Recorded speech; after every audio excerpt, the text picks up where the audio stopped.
Animal fats are invested at room temperature, यानी animal की जो फैट्स है वो रूम टेम्परेचर पर किस शक्ल में होता है, सॉलिड में या लिक्विड में या गैस में या प्लाज्मा में। तो हमारे पास जो एनिमल फैट्स है या ह्यूमन फैट्स भी जिसमें आता है तो हमारे पास सॉलिड है। ऑप्शन नंबर ए, जिसे सैचुरेटेड फैट भी कहा जाता है, यानी कि सैचुरेटेड फैट होता है और सॉलिड होता है रूम टेम्परेचर पर। The bond form when two और more atom complete their electron shell by sharing electron is called dash. हमारे पास दो जब एटम होते हैं तो उनमें इलेक्ट्रॉन का शेयरिंग करते हैं, तो किस शक्ल में होती है, आयोनिक बॉन्ड में यानी चार्ज शक्ल में, या हाइड्रोजन बॉन्ड में, या कोवेलेंट बॉन्ड में, या बोथ ए एंड बी। तो हमारे पास यहाँ पर आता है जब 2 या 2 से ज़्यादा इलेक्ट्रॉन शेयर किया जाता है दो एटम के दरमियान तो उसे कहा जाता है कोवेलेंट बॉन्ड। और आयोनिक बॉन्ड में क्या होता है, आयोनिक बॉन्ड में सिंपल से इलेक्ट्रॉन लूज या गेन होता है। और हाइड्रोजन बॉन्ड ये अट्रैक्शन फोर्स है दो एटम्स के दरमियान। तो हमारे पास यहाँ पर जो ऑप्शन आता है ऑप्शन नंबर सी। हमारा अगला क्वेश्चन है which of the following is a strong acid. हमारे पास स्ट्रॉन्ग एसिड कौन सा होता है। जैसे कि हम जानते हैं एथेन में क्या होता है, एथेन में जब हाइड्रोक्साइड ग्रुप अटैच होता है या कार्बोक्सिलिक एसिड होता है वो इतना एसिडिक नहीं होता जितना कि इनमें से पिनोल, ऑप्शन नंबर डी होता है, क्योंकि पिनोल में जो होता है रेजोनेंस होता है। जैसे कि पिनोल स्ट्रक्चर को आप जानते होंगे, पिनोल बेंजीन लाइक स्ट्रक्चर होता है, उस पर OH ग्रुप अटैच होता है, तो उसकी वजह से उसमें रेजोनेंस फिनोमिना होता है और रेजोनेंस फिनोमिना की वजह से इसकी एक खासियत हो जाती है कि ये स्ट्रॉन्ग एसिड बन जाता है। तो हमारे पास ऑप्शन नंबर आता है D. The enzymes function are optimum at dash. Enzyme की जो एक्टिविटी होती है वो कब पीक पर होती है, ज़्यादा होती है। ऑप्शन नंबर ए, स्पेसिफिक टेम्परेचर पर या स्पेसिफिक pH पर या स्पेसिफिक कोफैक्टर एंजाइम पर या ऑल ऑफ दिस पर। यहाँ पर तो सारे मैटर करते हैं, लेकिन जो टेम्परेचर होता है वो ज़्यादा इफेक्ट करते हैं एंजाइम एक्टिविटी को। यानी कि जब टेम्परेचर बहुत कम होता है तो एंजाइम की एक्टिविटी तब भी ऑप्टिमम नहीं होती, ज़्यादा नहीं होती। अगर बहुत ज़्यादा होता है तो फिर वो डिनेचर होता है। तो स्पेसिफिक टेम्परेचर यहाँ पर हमारे पास ऑप्शन नंबर ए आता है। हमारा अगला MCQ है enzyme are basically dash. Enzyme basically क्या होते हैं, प्रोटीन्स होते हैं, या ऑप्शन नंबर बी कार्बोहाइड्रेट होते हैं, या ऑप्शन नंबर सी हाइड्रोकार्बन होते हैं, या option number D none of this होते हैं। तो हमारे पास एंजाइम जो होते हैं वो प्रोटीन्स होते हैं, तो ये भी इम्पॉर्टेंट है। The solubility of the solute depend upon dash. Solute की जो सॉल्युबिलिटी होती है यानी कि सॉल्यूट का जो हल होना होता है वो किस चीज़ पर डिपेंड करता है। Option number A, temperature of the solution, option number B, quantity of the solvent, option number C, quantity of the solute, option number D, all of this. तो हमारे पास जो सॉल्यूट की सॉल्युबिलिटी है वो किस चीज़ पर डिपेंड करते हैं, ऑल ऑफ दिस। यानी कि जब टेम्परेचर ज़्यादा करते हैं तो सॉल्यूट ज़्यादा हल होता है, या क्वांटिटी ऑफ द सॉल्वेंट को जब ज़्यादा करते हैं तब भी सॉल्यूट ज़्यादा हल होता है, या क्वांटिटी ऑफ सॉल्यूट को ज़्यादा करते हैं तब सॉल्यूट कम डिजॉल्व होगा।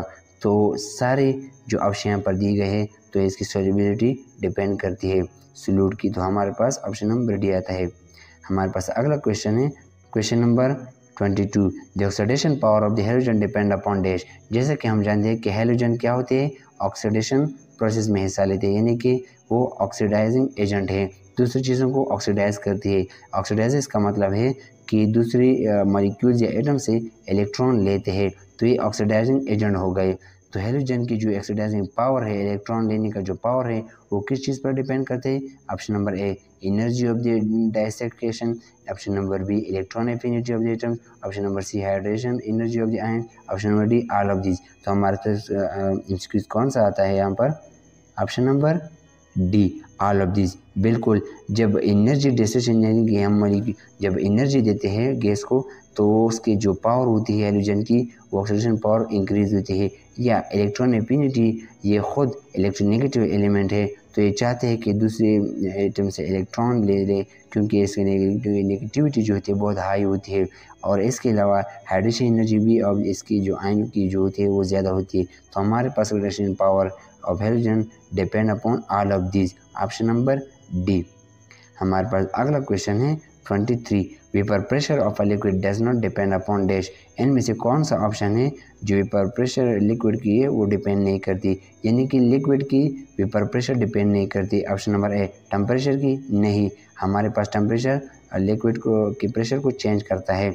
या इंटरमोलिकुलर फोर्स, ये भी नहीं आता क्योंकि इंटरमोलिकुलर फोर्स भी लिक्विड के प्रेशर को इफेक्ट करता है। हमारे पास option number amount of liquid, option number C. जी हाँ, हमारे पास ऑप्शन नंबर सी आता है क्योंकि इस पर डिपेंड नहीं करते कि आप कितना लिक्विड लेते हो। लेकिन option number D amount of salt dissolving liquid, अगर हम कोई सॉलिड को डिजोल्व करें लिक्विड में तो फिर भी इसके ऊपर प्रेशर कम हो जाती है। तो हमारे पास ऑप्शन नंबर सी आता है, द अमाउंट ऑफ लिक्विड, जो ऊपर प्रेशर को इफेक्ट नहीं करता किसी भी लिक्विड की।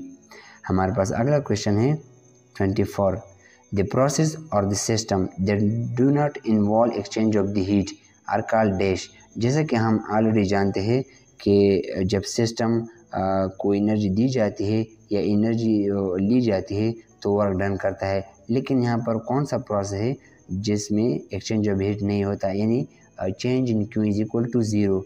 तो हमारे पास ऑप्शन नंबर कौन सा आता है, आइसोथर्मल। नहीं, आइसोथर्मल में एनर्जी चेंज होता रहते हैं, यानी कि सेम एनर्जी सिस्टम लेता है और रिलीज भी करता है। ऑप्शन नंबर भी इक्विलिब्रियम। नहीं, क्योंकि ये भी इसी तरह आइसोथर्मल का एक प्रोसेस है। Option number C thermal process. नहीं, क्योंकि थर्मल प्रोसेस में क्या होता है, एनर्जी दी जाती है। Option number D adiabatic process. जी हाँ, हमारे पास ऑप्शन नंबर डी आता है क्योंकि एडियाबेटिक प्रोसेस ये एक आइडियल गैस है जिसमें क्या होता है, जिसमें exchange of the heat zero होता है। तो हमारे पास exchange of heat is equal to zero. So this process is called adiabatic process. आप लोगों को ये ज़रूर याद होना चाहिए, option number D. The region where the probability of the finding the electron is maximum, वो कौन सी एटम की जगह होती है या एटम की बाहर या अंदर कौन सी जगह होती है जहाँ इलेक्ट्रॉन पाया जा सकता है, प्रोबेबिलिटी ज़्यादा होती है। Nucleus, atom, orbital, node plane. तो आपको इनमें से कौन सा लगता है? जी जवाब दीजिए। जी हाँ, ऑर्बिटल। हमारे पास है option number C. molar mass of the water is dash. Mass of the substance is equal to the mass of the substance divided by number of mole of that substance। लेकिन यहाँ पर हम फॉर्मूले के साथ इस तरह मालूम कर सकते हैं कि H2O हाइड्रोजन के कितने मॉलिक्यूल है 2 और एटॉमिक मास कितना है 1। तो 2 को 1 के साथ मल्टीप्लाई करेंगे फिर प्लस करेंगे और H2O में ऑक्सीजन भी आता है तो ऑक्सीजन के कितने मॉलिक्यूल है 1 और मास कितना है 16। तो हम 16 के साथ क्या करेंगे, 1 को ज़रब करेंगे तो 16 आता है। तो 2 + 16 यानी कि हाइड्रोजन से 2 आया और ऑक्सीजन से 16 आया, तो 2 + 16 इज इक्वल टू 18। तो हमारे पास क्या आया मोलरिटी 18 ग्राम पर मोल। लेकिन यहाँ पर केजी है तो केजी 18 ग्राम पर मोल जब केजी में कन्वर्ट करते हैं तो 0.018 केजी पर मोल आता है। तो आपको ये दो वैल्यू ज़रूर आनी चाहिए। ग्राम में कितना होता है 18 ग्राम पर मोल और किलोग्राम में कितना होता है 0.018 किलोग्राम पर मोल। The hydrocarbon in which all the 4 valencies of the carbon are fully occupied is called alkene, alkyne, alkane, cycloalkane। वो स्ट्रक्चर जहाँ पर कार्बन की वैलेंसी कम्प्लीटली ऑक्युपाइड होती है तो हमारे पास ऑप्शन नंबर कौन सा आता है, अल्केन। बिल्कुल सिंगल बॉन्ड स्ट्रक्चर में हमारे पास कार्बन से सारे ब्रांच निकले होते हैं और उनकी वैलेंसी सेटिस्फाई होती है जब डिफरेंट ग्रुप अटैच होते हैं कार्बन के साथ डायरेक्टली तो 4 वैलेंसीज उनकी कंप्लीट होती है। Which of the following is a typical transition metals. हाँ, पहले तो हम ट्रांजिशन एलिमेंट को जानने की कोशिश करते हैं। ट्रांजिशन एलिमेंट्स या मेटल वो होते हैं जो पार्शियली पिल होते हैं, जिसका जो डी ऑर्बिटल होता है वो पार्शियली पिल होता है। जैसे कि हमारे पास आयरन है और इसमें भी है, तो कौन सा आता है बताएं, ऑप्शन नंबर डी। बिल्कुल हमारे पास ऑप्शन नंबर डी आता है। हमारे पास 16 एमसीक्यूज है। द मॉलिक्यूल ऑफ वाटर है स्ट्रक्चर, जो वाटर का जो मॉलिक्यूल है उसका कौन सा स्ट्रक्चर होता है, क्यूबिक, टेट्राहेड्रल, ट्रायगोनल या हेक्सागोनल सिस्टम।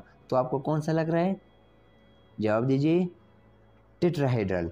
हमारे पास टेट्राहेड्रल स्ट्रक्चर होता है वाटर का, तो आपको ये याद रखना चाहिए। Ice is dash crystal. Ice कौन सा क्रिस्टल है जी, आइस कौन सा क्रिस्टल है, option number B molecular crystal है। आइस को हम जानते हैं कि आइस तो वाटर H2O है, लेकिन वो सॉलिड फॉर्म में होता है तो इसलिए आइस बनता है, लेकिन वैसे तो ये मॉलिक्यूल ही होता है H2O।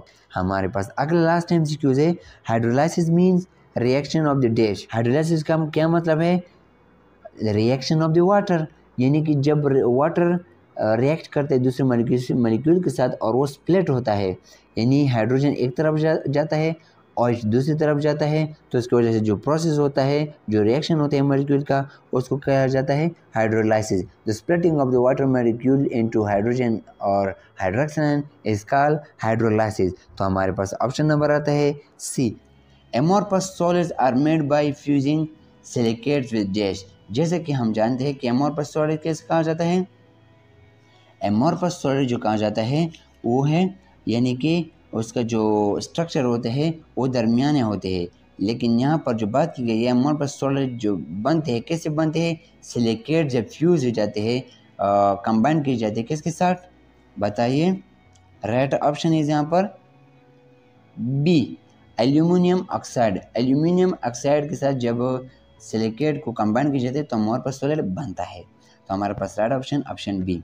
हमारे पास अगला क्वेश्चन है, if the carbon dioxide increases from normal level what happen. अगर कार्बन डाइऑक्साइड का लेवल इंक्रीज किया जाता है तो क्या होगा? तो हमारे पास option number A, decrease in the sea level, option B, increase in the sea level, option C, longer winter season, option D, day time will increases.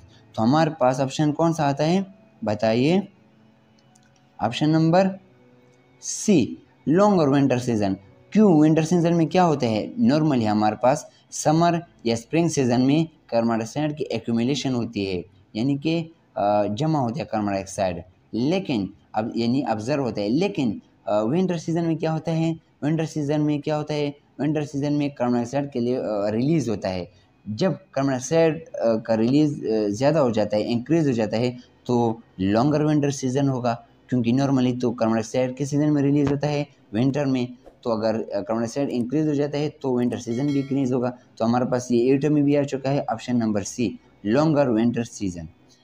Chlorine gas dissolve in water to some extent give dash. जब chlorine gas को water में dissolve किया जाता है तो कौन सा gas देता है, बताइए। Option A, yellow colour solution, option B, greenish colour solution, option C, bluish colour solution, option D, colourless solution. तो हमारे पास राइट ऑप्शन इज, जब क्लोरीन वाटर में हल किया जाता है, बताइए। हमारे पास राइट क्वेश्चन आंसर है option B, greenish colour solution. ये क्यों करते हैं हम, क्यों वाटर में डालते हैं? ताकि प्यूरिफिकेशन के लिए, फिल्ट्रेशन के लिए। तो हमारे पास राइट ऑप्शन इज बी। हमारे पास अगला क्वेश्चन है, the existence of the H helium is not possible because. Helium जो होता है, हीलियम यानी कि हीलियम दो एटम कंबाइन होकर मॉलिक्यूल नहीं बना सकते, क्यों?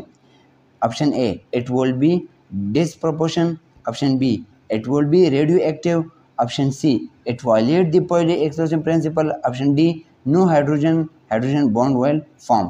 तो हमारे पास राइट ऑप्शन है option number C, it violate the Pauli exclusion principle. ये क्या करता है? पॉली एक्सक्लूजन जो प्रिंसिपल है उसको वायलेट करता है। उसमें क्या होता है? उसमें कहा जाता है कि दो इलेक्ट्रॉन सेम एटम के आइडेंटिकल वैल्यू प्रोड्यूस नहीं करेंगे क्वांटम नंबर के। जैसे क्वांटम नंबर हम जानते हैं, ये quantum number, all quantum number same value produce नहीं करेगा दो इलेक्ट्रॉन। तो जब हीलियम मिलते हैं तो हीलियम गैस नहीं बना सकते मॉलिक्यूल, क्योंकि ये क्वांटम नंबर के ऑपोजिट होता है, यानी कि उसमें सारे सेम आते हैं। लेकिन पॉली एक्सक्लूसिव प्रिंसिपल हमें कह रहा है कि ऑल क्वांटम मेंबर सेम नहीं आ सकते एक एटम के लिए। तो हमारे पास it violate the Pauli exclusive principle. 39, which of the following radiation can not cause excitation in molecule. हमारे पास कौन सा रेडिएशन है जो एक्साइटेशन नहीं काज करती? Option A, red colour, option B, green colour, option C, ultraviolet, option none of this. बताइए इनमें से कौन सा ऑप्शन आता है? D, none of this. तो इनमें से कौन सा रेडिएशन काज नहीं कर सकता जब किसी मॉलिक्यूल पर रेडिएट किए जाते हैं? हमारे पास नॉन ऑफ दिस, इनमें से एक भी नहीं है जो मॉलिक्यूल में एक्साइटेशन को काज कर, क्योंकि ये विजिबल लाइट की रेडिएशन है। तो हम जानते हैं कि विजिबल की फ्रीक्वेंसी इतनी नहीं है कि वो एक्साइटेशन मॉलिक्यूल में कास्ट करे। हमारे पास डी है। हमारे पास अगला लास्ट क्वेश्चन है, द मैक्रोन्यूट्रिएंट्स आर डैश। आपने मैक्रोन्यूट्रिएंट्स भी पढ़े होंगे, मैक्रो भी पढ़े होंगे। तो हमारे पास मैक्रोन्यूट्रिएंट्स कौन से हैं बताइए? मैग्नीशियम, पोटेशियम, नाइट्रोजन, फास्फोरस, या option B copper, magnesium, manganese, sulphur, या option C manganese, sulphur, phosphorus, copper, या option number D magnesium, manganese and calcium and phosphorus. तो राइट ऑप्शन इज, चलिए आप बताएं। तो आप कमेंट बॉक्स में राइट आंसर लिख दीजिएगा ताकि आपको मुझे पता चल सके कि आपको आता है या नहीं। Nuclear fission in the sun increases in supply of dash. जैसा कि हम जानते हैं कि सन में कौन सा फ्यूजन होता है? न्यूक्लियर फ्यूजन होता है, यानी कि दो गैस आपस में मिलकर न्यूक्लियर फ्यूजन प्रोसेस करता है और उससे बहुत ज़्यादा हीट प्रोड्यूस होता है सन में। तो जब वो कौन सा गैस है, जब हम सन को प्रोवाइड करते हैं तो न्यूक्लियर फ्यूजन इंक्रीज होता जाता है। Option A hydrogen, option B helium, option C nucleons, option D positrons. तो बताइए right answer is option B helium. जी हाँ, जब हीलियम प्रोवाइड करते हैं तो न्यूक्लियर फ्यूजन सन में और भी इंक्रीज होता जाता है। X ray use is a diagnostic tool in the medicine because of.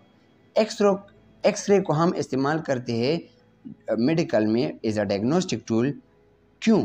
Option A क्योंकि ये पार्टिकल प्रॉपर्टीज़ की होती है। Option B cost of the X ray unit is low, यानी कि इसका जो कॉस्ट है वो कम होता है। Option C high penetrating power. Option D it is not electromagnetic wave. बताइए क्यों इस्तेमाल करते हैं? Option C high penetrating power. X ray की जो पेनिट्रेटिंग पावर है वो बहुत ही हाई है, इसलिए हम ये इस्तेमाल करते हैं। लेकिन ये बोन में पास नहीं हो सकते, तो इसलिए हम जो हमारे बॉडी के और ऑर्गन है उसमें पास हो सकते हैं, लेकिन बोन में पास नहीं होते।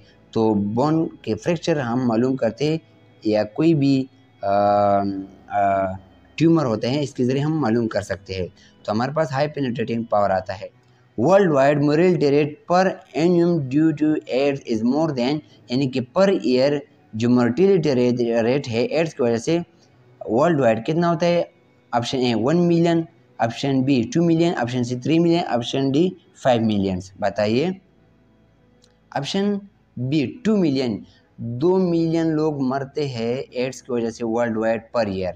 तो ये आपको याद रखना चाहिए। हमारे पास अगला क्वेश्चन है, a neutron with kinetic energy equal to 0.004 electrovolt is called, यानी कि काइनेटिक जो न्यूट्रॉन होता है विद काइनेटिक एनर्जी अगर बराबर है 0.004 इलेक्ट्रॉन वोल्ट, तो कौन से न्यूट्रॉन होगा वो? ऑप्शन ए स्लो न्यूट्रॉन होगा, ऑप्शन बी थर्मल न्यूट्रॉन हो सकता है, option C fast neutron, option D both and B. अगर किसी न्यूट्रॉन की काइनेटिक एनर्जी 0.004 इलेक्ट्रॉन वोल्ट के बराबर होती है तो वो कौन से न्यूट्रॉन होगा? बताइए option D both A and B. Slow neutron भी होता है और थर्मल न्यूट्रॉन भी होता है। ये दो खसूसियात हैं। अगर किसी भी न्यूट्रॉन की एनर्जी 0.004 इलेक्ट्रोवोल्ट बराबर हो। हमारे पास अगला क्वेश्चन है, question number 32। A moving charge particle is surrounded by. अगर कोई चार्ज हरकत करता है किसी वायर में, तो वो कितने फील्ड उसके इर्द गिर्द होंगे? Option A 1 fields, option B 3 field, option C 2 field, option D 4 fields. बताइए ऑप्शन सी 2 फील्ड्स उनके इर्द गिर्द होगा। नंबर 1, पहले तो इलेक्ट्रिकल मैग्नेटिक फील्ड है जिसकी वजह से वो हरकत करता है वायर में, तो इलेक्ट्रोस्टैटिक करंट होगा इलेक्ट्रिकल। और दूसरा जो फील्ड होता है जब कोई भी चार्ज हरकत करता है तो उसकी वजह से मैग्नेटिकल फील्ड भी प्रोड्यूस होता है। तो 2 फील्ड हो गए, एक इलेक्ट्रिकली और दूसरा मैग्नेटिकल फील्ड। तो हमारे पास राइट ऑप्शन आता है C. Species in search of the positive charge are called. यहाँ पर स्पेशीज के बारे में बात पूछी जा रही है कि वो कौन सी स्पेशी है, वो कौन सा आयन है जो कि पॉजिटिव चार्ज के तलाश में रहता है, यानी कि पॉजिटिव चार्ज को अट्रैक्ट करता है अपनी तरफ। तो इससे तो पता चल जाता है कि वो स्पेशी तो ज़रूर नेगेटिव होगा। तो हमारे पास कौन सा है? Option A acid, option B nucleophile, option C basis, option D electrophile. तो बताइए कौन सा नेगेटिव आयन स्पेशी है यहाँ पर ऑप्शन में कि वो पॉजिटिव चार्ज को अट्रैक्ट करती है? बताइए। न्यूक्लियोपाइल। जी हाँ, न्यूक्लियोपाइल जो है, सॉरी न्यूक्लियोपाइल जो होता है, न्यूक्लियोपाइल नेगेटिव चार्ज पार्टिकल होता है, इसे एनायन भी कहा जाता है। न्यूक्लियोपाइल पर नेगेटिव चार्ज होता है, जैसे कि क्लोरीन माइनस चार्ज या ब्रोमीन माइनस चार्ज। तो ये सारे जो होते हैं ये पॉजिटिव चार्ज को अट्रैक्ट करती है। और इसके ऑपोजिट जो हमारे पास लास्ट ऑप्शन है डी, इलेक्ट्रोपाइल। इलेक्ट्रोपाइल जो है, question number 1, species in search of the positive charge are called, वो स्पेशीज जो positive charge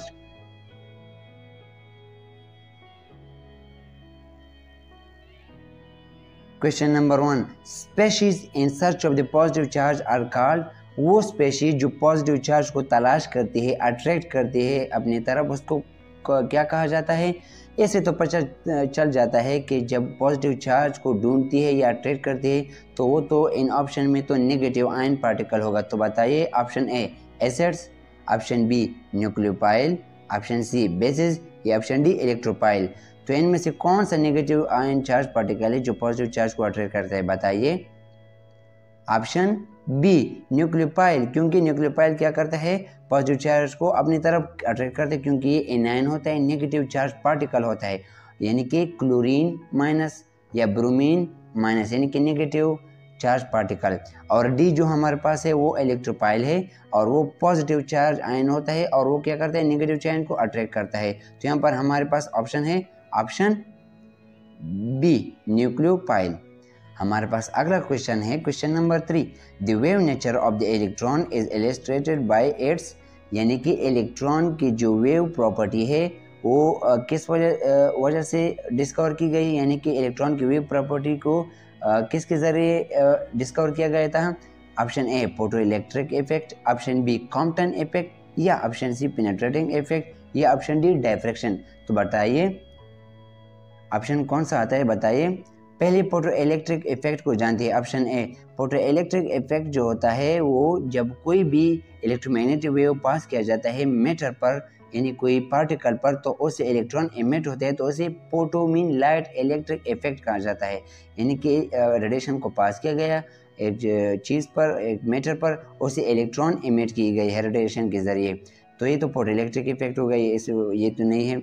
option B Compton effect. Compton effect जब कोई एक्सरे या दोबारा कोई रेडिएशन कोई चीज़ को हिट करती है एटम को, तो उसकी वजह से इलेक्ट्रॉन वैलेंस शेल से रिलीज़ होंगे, और वो वैलेंस शेल से इलेक्ट्रॉन जो रिलीज़ होते हैं और उसके बाद जो रेडिएशन है उसके जो वेवलेंथ होती है वो डिक्रीज़ होती है। बिल्कुल जब पहले हिट करेगा पार्टिकल को तो फ्रिक्वेंसी ज़्यादा होगी, लेकिन हिट करने के बाद जब आगे लाइट रिफ्लेक्ट होगा तो उसकी फ्रिक्वेंसी वेवलेंथ बहुत कम ज़्यादा होगा, तो ज़्यादा होगा फ्रिक्वेंसी कम होगी, तो इस इफेक्ट को कॉम्पटन इफेक्ट कहा जाता है।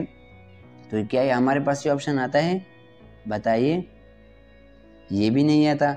Option C penetrating effect. Penetrating effect जब कोई चीज़ में रेडिएशन जब अंदर जाते पेनिट्रेट कर जाते, ये भी नहीं। Option D diffraction. जी हाँ, डायफ्रैक्शन जब इलेक्ट्रॉन को जब एक होल को से पास किया गया तो वहाँ पर वेव से बन गए, तो डायफ्रैक्शन ने क्या साबित किया कि इलेक्ट्रॉन है वेव नेचर का भी परफॉर्म करता है, यानी कि इलेक्ट्रॉन वेव भी होता है। और इसके अलावा डिब्रोगली एक्सेंटेस्ट डिब्रोगली इक्वेशन भी एक बताता है कि इलेक्ट्रॉन वेव नेचर का भी होता है, इलेक्ट्रॉन वेव की शक्ल में भी होता है। तो हमारे पास option D diffraction is the right option. तो इस एमसीक्यूज में आपको 3 चीज़ें और आपने जाना इनके बारे में। तो हमारे पास अगला क्वेश्चन है, question number 4, for a given liquid at atmospheric pressure which process can अगर एट एनी टेम्परेचर। एक लिक्विड है और जब आपने रखा तो क्या होगा? विदाउट एनी टेम्परेचर, आपने कोई टेम्परेचर नहीं दिया, फिर भी वो लिक्विड क्या करेगा? एवापोरेट करेगा। तो हमारे पास कौन सा ऑप्शन आता है? Option A boiling, option B evaporation, option C melting, option D solidification. तो जब हम पानी को रखते हैं या धूप में या कहीं भी रखते हैं तो उस वजह से क्या कौन सा प्रोसेस होगा? एवापोरेशन होगा। Option B is the right option. ये तो simple C option D evaporation. हमारे पास अगला इंपॉर्टेंट क्वेश्चन है जो कई बार एटम में आ चुका है और केमियो नर्सिंग कैट में आ सकता है। Helium gas is use in filling balloons but not hydrogen through hydrogen is lighter than helium. जैसे कि हम जानते हैं कि बैलून में क्या इस्तेमाल किया जाता है, एक गैस जिसकी वजह से वो ऊपर जाती है, तो उसमें हीलियम गैस इस्तेमाल किया जाता है। हाइड्रोजन क्यों नहीं इस्तेमाल किया जाता, यहाँ पर ये पूछ रहा है। तो हाइड्रोजन हम जानते हैं कि लाइटर भी होता है, यानी कि बैलून को जब हाइड्रोजन भर दिया जाता है बैलून में तो आसानी से वो ऊपर जा सकता है, यानी कि बैलून में हाइड्रोजन को इस्तेमाल कर सकते हैं, लेकिन फिर भी नहीं इस्तेमाल करते। क्यों? Option A, pure hydrogen is not easily available. क्या हाइड्रोजन हमारे पास अवेलेबल नहीं होता इसलिए बैलून में इस्तेमाल नहीं करते। Option B, helium is reactive than hydrogen. क्या हीलियम मोर रिएक्टिव है than hydrogen. Option C, helium is cheaper than hydrogen. क्या हीलियम की कॉस्ट यानी कि कीमत कम होती है हाइड्रोजन से। Option D, hydrogen is inflammable. तो बताइए हम हाइड्रोजन क्यों इसलिए इस्तेमाल नहीं करते बैलून में, क्योंकि वो इनफ्लेमेबल है, इन्फ्लेमेशन काज कर सकती है, ख़तरनाक है। तो हमारे पास राइट ऑप्शन इज डी बहुत इंपॉर्टेंट है। हमारे पास अगला क्वेश्चन है, question number 6, which of the following strongest oxidising agent. इनमें से कौन सा स्ट्रॉन्गेस्ट ऑक्सीडाइजिंग एजेंट है। ऑक्सीडाइजिंग एजेंट का मतलब है कि दूसरे से इलेक्ट्रॉन लेना, उसको ऑक्सीडाइज करना, और रिड्यूसिंग एजेंट का मतलब है इलेक्ट्रॉन देना। तो इनमें से कौन इलेक्ट्रॉन लेगा स्ट्रांगली, कौन ले सकता है बताइए। ऑप्शन ए, आर्गॉन लेगा। Option B, potassium. Option C, chlorine. Option D, calcium. बताइए कौन सा ऑप्शन आता है जो इलेक्ट्रॉन लेगा दूसरे से। ऑप्शन सी, क्लोरीन, क्योंकि क्लोरीन पर तो नॉर्मली नेगेटिव चार्ज आयन होता है, क्योंकि इलेक्ट्रोनेगेटिविटी ज़्यादा होती है, लेकिन यहाँ पर इसने इलेक्ट्रॉन दी है तो ये अब लेंगे इलेक्ट्रॉन, स्ट्रांगली लेंगे दूसरे एटम से। तो हमारे पास right option is C, chlorine. हमारे पास अगला क्वेश्चन है, which of the following Lewis acid. यहाँ पर लीविस एसिड कौन सा है बताइए। Option A, H2O। Option B, ammonia. Option C, hydrogen ion. Option D, chlorine. बताइए लीविस एसिड वो सब्सटेंस होते हैं जो एक्सेप्ट करते हैं इलेक्ट्रॉन को, पेयर ऑफ इलेक्ट्रॉन को एक्सेप्ट करते हैं। तो बताइए कौन एक्सेप्ट करेगा इनमें से, बताइए। Right option is C, hydrogen ion क्या करेगा, इलेक्ट्रॉन को एक्सेप्ट करेगा, क्योंकि इस पर पॉजिटिव आयन है और पॉजिटिव आयन नेगेटिव चार्ज या नेगेटिव इलेक्ट्रॉन को अपने आप की तरफ अट्रैक्ट करेगा। तो हमारे पास राइट ऑप्शन इज सी। हमारे पास अगला क्वेश्चन है, question number 9, liquid crystal have a structure. Liquid crystal को हम जानते हैं कि क्रिस्टल एक स्पेसिफिक स्ट्रक्चर होती है और जिसकी आयोनिक और सारे साइड एक तरतीब में होते हैं, जैसे क्यूबिक क्रिस्टल, सोडियम क्लोराइड का क्यूबिक स्ट्रक्चर है। तो हमारे पास लिक्विड क्रिस्टल भी होते हैं, सॉलिड के अलावा लिक्विड क्रिस्टल भी होते हैं, लेकिन इसका जो स्ट्रक्चर है किसके दरमियान आता है बताइए। ऑप्शन ए, लाइक लिक्विड की तरह होते हैं, या option B, like crystalline solid, या option C, like amorphous solid, option D, between solid and liquid. तो नाम से ज़ाहिर होता है कि लिक्विड क्रिस्टल, लिक्विड को तो हम जानते हैं जो फ्लो करते हैं, और क्रिस्टल को हम जानते हैं कि सॉलिड होते हैं। तो सॉलिड और लिक्विड के दरमियान जो स्ट्रक्चर होते हैं उसको क्या कहा जाता है, लिक्विड क्रिस्टल। तो हमारे पास right option is D, between solid and liquid. हमारे पास अगला क्वेश्चन है, the best shield against X-ray to observe it, यानी कि एक्सरे को ऑब्जर्व करने के लिए कौन सा बेस्ट शील्ड होता है। यानी कि मेडिकल में एक्सरे रूम में क्या होता है, एक्सरे ख़तरनाक होते हैं, डेंजरस होते हैं। तो हम कौन सा ऐसी चीज़ इस्तेमाल कर सकते हैं जो प्रोटेक्ट करे पेशेंट को भी, और जहाँ पर एक्सरे एक्सपर्ट जो होते हैं वहाँ पर खड़ा होता है। तो कौन सा शील्ड इस्तेमाल कर सकते हैं। Option A, lead. Option B, steel. Option C, iron. Option D, copper. बताइए, ये भी बहुत बार आ चुका है, एक्सरे को कौन ऑब्जर्व कर सकता है। ऑप्शन ए, क्वेश्चन नंबर 10 के कौन सा ऑप्शन है। Option A, lead. It is very important MCQs। Which one is a polymer substance. Polymer वो सब्सटेंस होते हैं जो कि बहुत सी मॉलिक्यूल सब्सटेंस मिलकर एक बड़ा सा मॉलिक्यूल बनाता है, मोनोमर्स मिलकर पॉलीमर्स बनाते हैं। Option A, wood. Option B, iron. Option C, plastic. Option D, copper. बताइए, ये तो सिंपल है, ऑप्शन सी, प्लास्टिक। प्लास्टिक जो होते हैं बहुत सी स्मॉल मॉलिक्यूल से बनकर एक बड़ा सा पॉलीमर बनाया जाता है, प्लास्टिक बनाया जाता है। हमारे पास right option is C. Chemistry का इंपॉर्टेंट एमसीक्यूज है। Lucas test is used to detect the presence of. Lucas test वो टेस्ट है जो किस चीज़ को प्रेजेंट करती है? ऑप्शन ए अल्कोहल को, ऑप्शन बी फिनॉल को, ऑप्शन सी एमिनो एसिड को, ऑप्शन डी कार्बोक्सिलिक एसिड को। तो बताइए ल्यूकास टेस्ट किसको प्रेजेंट करती है या लोग इंडिकेट करती है? ऑप्शन ए अल्कोहल, क्योंकि अल्कोहल की 3 टाइप्स होते हैं, प्राइमरी, सेकेंडरी, टर्शरी। तो अगर आपको मालूम करना है कि अल्कोहल के कौन सा टाइप में हमारे पास है, तो अगर प्राइमरी हो तब वो रिएक्ट नहीं करेगा ल्यूकास टेस्ट के साथ, रीजन के साथ। अगर सेकेंडरी अल्कोहल हो तो वो स्लोली रिएक्ट करेगा। अगर टर्शरी अल्कोहल हो तो बहुत तेज़ी के साथ रिएक्ट करेगा और क्लोट जैसे बनाएंगे ट्यूब में। तो हमारे पास यहाँ पर क्या करते हैं? अल्कोहल को प्रेजेंस करते हैं या लोकेट करते हैं, इंडिकेट करते हैं, और अल्कोहल में फिर अल्कोहल टाइप्स को इंडिकेट करते हैं। तो हमारे पास यहाँ right option is a sodium, bromine, oxygen, 10H2O is the formula of. ये जो मॉलिक्यूल है जो आप देख रहे हैं ये किसका फार्मूला है? Option A bauxite, option B borax, option C carborundum, option D सिलुमेंटेट। तो बताइए right option is B borax, क्योंकि बोरेक्स जो है वाइट सब्सटेंस है और ये क्लीनिंग के लिए इस्तेमाल किया जाता है। तो हमारे पास right option is B borax. The solid in which the molecule are arranged in a regular repetitive manner, वो सॉलिड जिसका मॉलिक्यूल स्ट्रक्चर जो होता है एक खास तरतीब रिपीटेटिव रेगुलर शक्ल में होता है। तो हमारे पास कौन सा शेप है? ऑप्शन ए एमोर्फस, नहीं, क्योंकि एमोर्फस तो उसका शेप इरेगुलर होता है। बी ग्लासी सॉलिड, नहीं। ऑप्शन सी पॉलीमर्स, नहीं। ऑप्शन डी क्रिस्टल, जी हाँ, क्रिस्टल में एक खास रिपीटेटिव पैटर्न में मॉलिक्यूल अरेंज होते हैं। तो हमारे पास right option is D. The ionisation potential of the hydrogen atom, यानी कि हाइड्रोजन एटम से अगर हम या मॉलिक्यूल से इलेक्ट्रॉन निकालना चाहे एटम से तो कितनी एनर्जी रिक्वायर होगी, पोटेंशियल एनर्जी? बताइए। Option A 1.36 volt, option B 10.2 volt, option C 13.6 volt, option D 5.7। बताइए राइट ऑप्शन इज, बताइए। ये तो पेज स्टॉप में वाज़ेह तौर पर क्लियर तौर पर दिया गया है। बताइए option C 13.6 volt energy require है। हमारे पास right option is C. When neutral body is rubbed, अगर किसी भी न्यूट्रल बॉडी में अगर कोई चार्ज ना हो तो उसको रब किया जाता है, यानी रगड़ दिया जाता है। इट बिकम्स पॉजिटिवली चार्ज, तो इस पर पॉजिटिवली चार्ज आ जाता है।